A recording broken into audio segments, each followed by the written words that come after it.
Ärge seda kodus järele proovige. Kuigi katuselt peab lume ära koristama, siis nagu näha on sealt kukkumine amatöörile väga kerge tulema.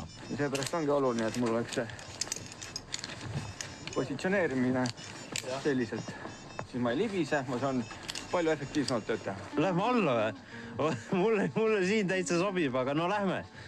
Mis mul saab selle vastu olla? Lumi on juba söödud, kindlad ja jalad on juba märjad. Äkki küll, aga proovime siit mitte täitsa alla kukkuda. Nii.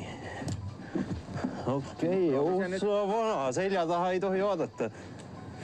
Ma hakkan juba päris profidele järele jõudma, aga see pole nüüd küll päris õige asi. Mida katusel teha? Kui te ei ole profid, ärge korraks seda palun. Ausalt. Nüüd ma näen siit üle ääre alla ka. See on hirmus vaatepilt, aga vähemalt ma näen, et all on nagu mingisugused lindid pandud ja üks auto siis vaatab ka, et linnaisadele ja linnakodanikele see asi pähe ei sajaks. Ja mis siin muud kui edu. Katusele kogunev lumi muutub sulades ja seejärel uuesti jäätudes ohtlikuteks jääpurikateks. Kui see asi kellelegi pähe kukuks, siis no mitte ainult haigla, vaid see võib lõppeda ka surmaga. Mis te teete siukest asjadega? Vahi, see on suurem kui mu pea. Me limpsime need ära. Limpsime nii kaua, kui need ära sulavad.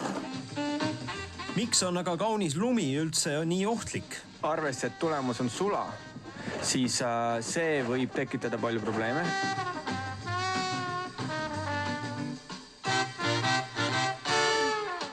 Esiteks on see, et see lumi hakkab kaldkatuste pealt alla jooksma, sest tal ei ole enam nakkepinda.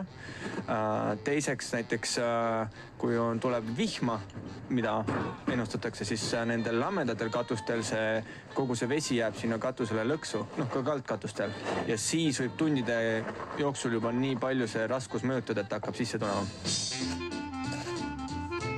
Nagu näha, siis üks tavaline valgekrae, kes viimati nägi lumelabidat 10 aastat tagasi ja kelle raskeim tõstetud asi on poekott, ei tohiks seda tööd teha. Õnneks on olemas turvarakmed, mille kinnitamiseks ja ettevalmistamiseks kulus pool tunnikest. Oluline on, et oleks esiteks õiged rakmed. Et siin rakmete puhul on siis see, et peab olema selline aas, mis on puusa juures. Et tavaliselt võetakse kõige lihtsamad kukkumiskaitse või kukkumispeatamisrakmed, kus on aas ainult siin, aga selleks, et normaalselt töö positsioneerida, on vaja seda puusa juurselt olevat siis aasa, kuhu saab siis ennast julgestada.